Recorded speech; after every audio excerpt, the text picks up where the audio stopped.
Hey everybody, welcome back. Today we're going to be doing our product review for the Foodi Power Mixer system.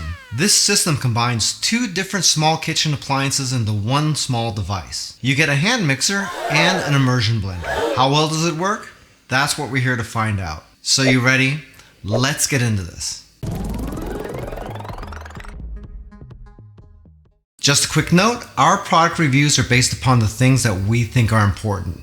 Those might be a little bit different for you, so what we recommend doing is after watching our video, you watch a couple of other videos from different creators just so you can get a wider range of opinions. That way you can make a much more informed buying decision, and that is the most important thing of all. The system comes with a 24-ounce beaker along with a plastic lid. The measurements of the beaker go up to 24 ounces on one side, and if you turn it around, it's measured in milliliters, which is 700 milliliters. It's also got a pour spout on it, which is a nice addition. Normally you wouldn't think about this too much, but you'd be surprised how many of these devices come with blending vessels like this that don't have that, and you're gonna miss it when you try to pour stuff out of this cup and it ends up going all over the place because of that. This is made out of BPA-free plastic.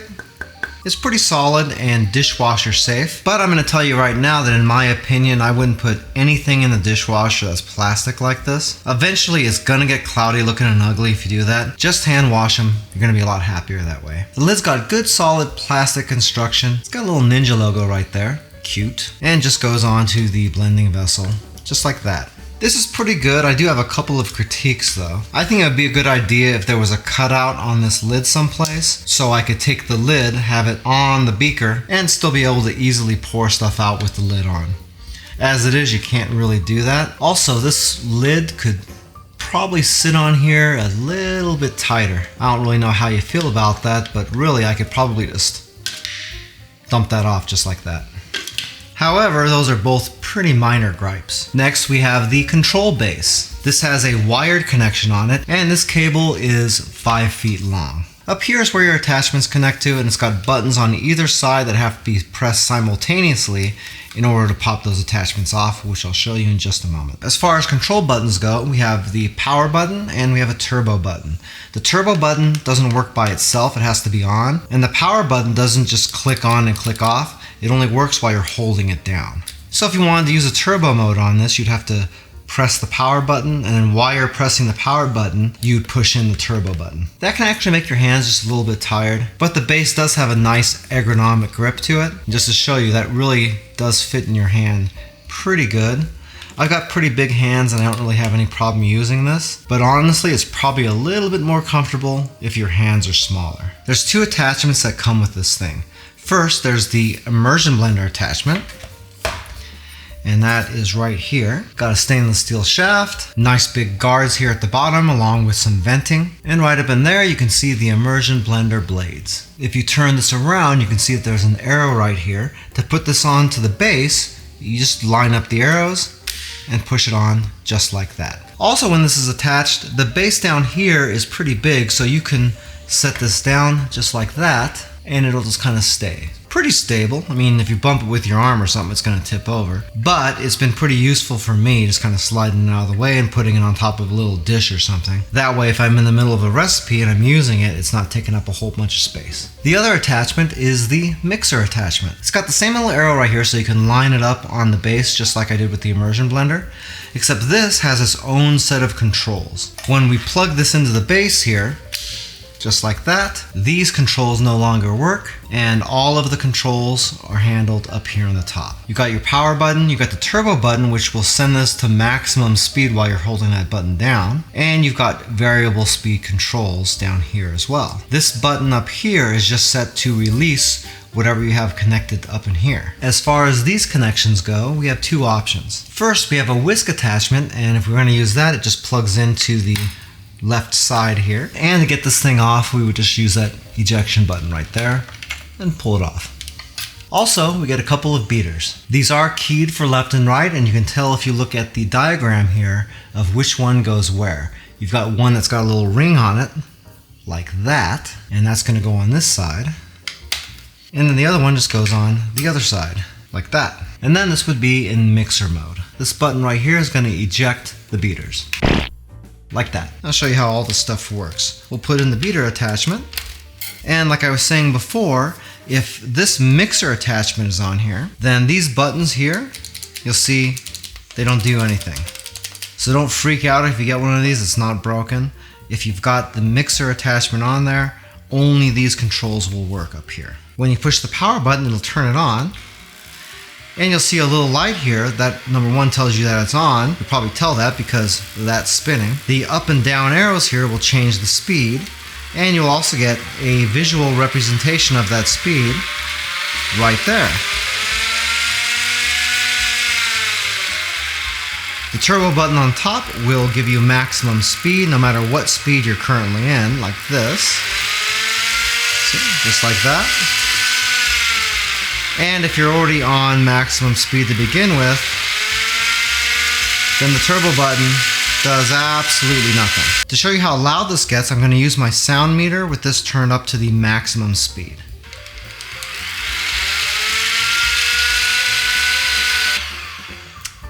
So it's looking like about 78 decibels at max speed on this. And for something like that, that's not really all that loud. Now for the beater attachments, let's go ahead and throw those in. And we'll do the same exact thing.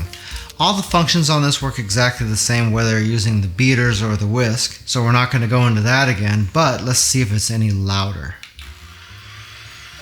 And we'll do the sound pressure test again.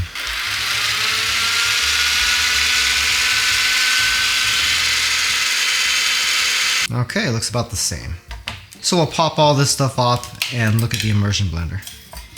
To remove this head, all we're going to do is push these two buttons in on the side, and then this lifts off. Again, for the Immersion Blender, you just line all this stuff up, click it right on there, and then you got a fully fledged Immersion Blender here. When you're using the Immersion Blender, that's when you're going to rely on these two buttons up top here. So for this, all you do is push and hold the power button to turn it on. That's obviously in low mode.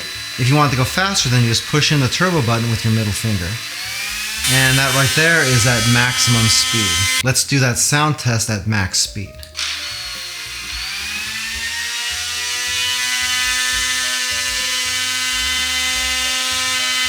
Okay, so the Immersion Blender hits about 80 decibels. It's a little bit higher than the mixer attachment, but I kind of expected that to be the case, and it's really not that loud for an Immersion Blender. One thing you might have noticed is that there's no variable speed control on here for your Immersion Blender. That was a little bit weird for me because you do get variable speed on the mixer. I can't see why they wouldn't build it into this as well. And honestly, I was a little bit bummed out about that at first. But when you think about it, you don't normally use an Immersion Blender at anything higher than the low speed anyway. And it does have the turbo button here to pulse that. So actually, while I was a little bit annoyed about that at first, in practice it really isn't that big a deal. And the main reason I think that it's not really annoying to not have variable speed is the fact that you don't really use an Immersion Blender like this for long periods of time. If you ever used one of these before, you'll know that it thickens sauces and does whatever it's got to do pretty darn quick. Cleaning all this stuff is actually really easy, and that probably has something to do with the fact that if you're using the Immersion Blender, only this much of it is underneath the liquid anyway. And if you're using the mixer, only the whisk and the beaters get submerged and the whole rest of the machine doesn't. So really everything stays pretty clean. As far as construction goes, it's pretty satisfying little click whenever you put on the attachments. Really feels like it's on there. Everything feels really nice and solid. Nothing really feels cheap or anything, so that's pretty good. Ninja's got that black and stainless steel color combination they've been using a lot lately, and that pretty much works for me. I think it's pretty good. So no complaints there. Just one thing is this is all plastic, so it's probably going to scratch up a little bit on the easy side, so you need to be careful. I don't have any gripes about these two attachments. I think they work really well, and they seem to be constructed pretty well too. Just keep in mind, once again, they are plastic, so if you drop those on the ground, probably not going to be a good day. As far as the bass goes, I already mentioned that it doesn't have variable speed if you're using the immersion. So that's something to think about if that's something that you really, really want, because you're not going to get it here. All you're going to get is a turbo button. The only other critique I have about the bass is this power cord.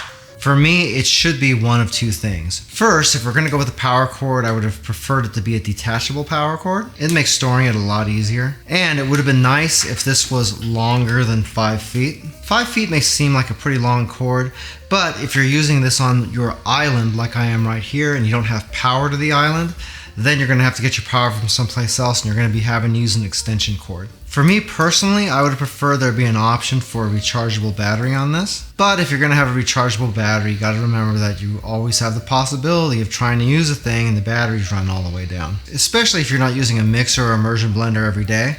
If it's just an occasional use thing, then probably every time you take it out, the battery is going to be dead. So maybe that cord's a better idea for most people. To test the Ninja Foodi Power Mixer system, we did 4 different recipes. First, we mixed up some vanilla ice cream using the beaters. The job went pretty easy and the machine did a really good job. However, we wanted to make that job take a little bit longer, so instead of using the whisk like we originally planned to, we used the beaters instead. Using those, getting our ice cream mixture to the consistency that we wanted took about 20 minutes. The Power Mixer did a good job, but one thing to keep in mind is if you run it longer than a couple of minutes at a time, it's gonna shut off to make sure it doesn't overheat. It's fine that it does that, and it is a good idea to make sure it's protecting the components so you don't have a fire or anything like that.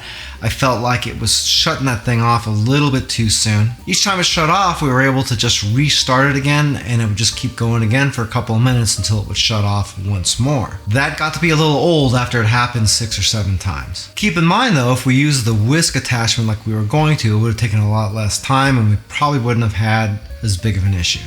For that, it's a little bit of a judgment call, and I'm probably being pretty nitpicky because really it is a safety feature. So take that as you will. Next, we use the whisk attachment to make whipped cream. Using cold heavy cream, the entire whipping process only took about 4 minutes. The result was really nice, light, creamy whipped cream. Perfect result, really happy with the way the machine did it. It did shut off once due to time, but we just got done talking about that.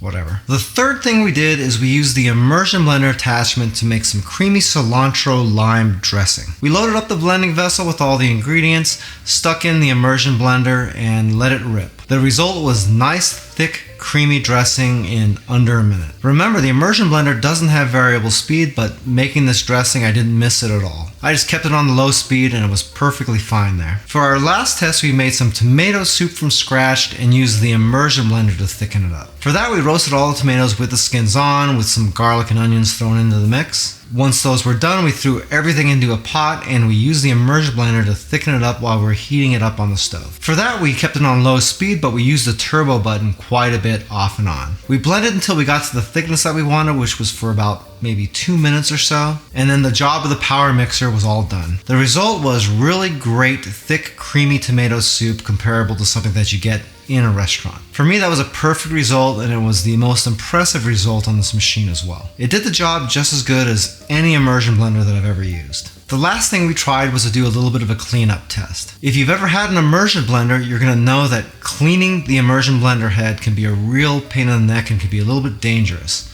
The reason for that is the immersion blender blades are extremely sharp, and they're also way up in the top of the immersion blender head. There's not really any way to get up underneath them, and you can spray them with water all you want and you'll never get the tops of the blades clean. All we did was rinse away what we could, take the blending vessel that came with the machine, fill it 1/4 of the way up with warm water, and squirt a little bit of Dawn dish soap into it. Then we just put the immersion blender head down in it and ran it at low speed for about 20 seconds. Everything came out super clean with no risk of cutting yourself. Keep in mind, you can do that trick for just about any personal or full-size blender as well. Hey, by the way, if this is your first time here and you want to learn some cool new recipes, get some great cooking tips and tricks and all sorts of other kitchen related things, then start now by subscribing to the channel and clicking the notification bell so you never miss a thing. Overall, not really a whole lot to complain about, to be totally honest, and at the time of making this video, the entire system is only about $100. In our opinion, the Ninja Foodi Power Mixer system is a pretty neat little device. Normally when you have something that tries to combine a bunch of different functions into one thing, you end up getting a bunch of stuff that just works sort of okay. In this case, I was pretty impressed. The hand mixer works surprisingly well, and the immersion blender works as good as any other immersion blender that I've ever used. The best part is Ninja Kitchen finally made a product that's not unbelievably hard to clean. Trust me, they're notorious for that. If you'd like a little bit more information about the Ninja Foodi Power Mixer system, we do have an Amazon affiliate link for it down in the description of the video. If you buy anything through those links, we do make a small commission, but it doesn't change the price that you pay 1 cent. Also down there we have a direct link to Ninja's website that will give you $20 off on your next purchase of $100 or more. With that one you need to act sooner than later because I have no idea when that promotion is going to end. If you like this video, you might like this video right here where we did a product review for the Ninja Foodi Ultimate System. That system can handle all sorts of different blending duties and even does food processing with discs and everything. If you're in the market for something like that, it might be kind of cool to see. Well, that's it for now. I hope to see you again really soon, and until that time, I'm Joe, and I hope you have a phenomenal day. Take it easy.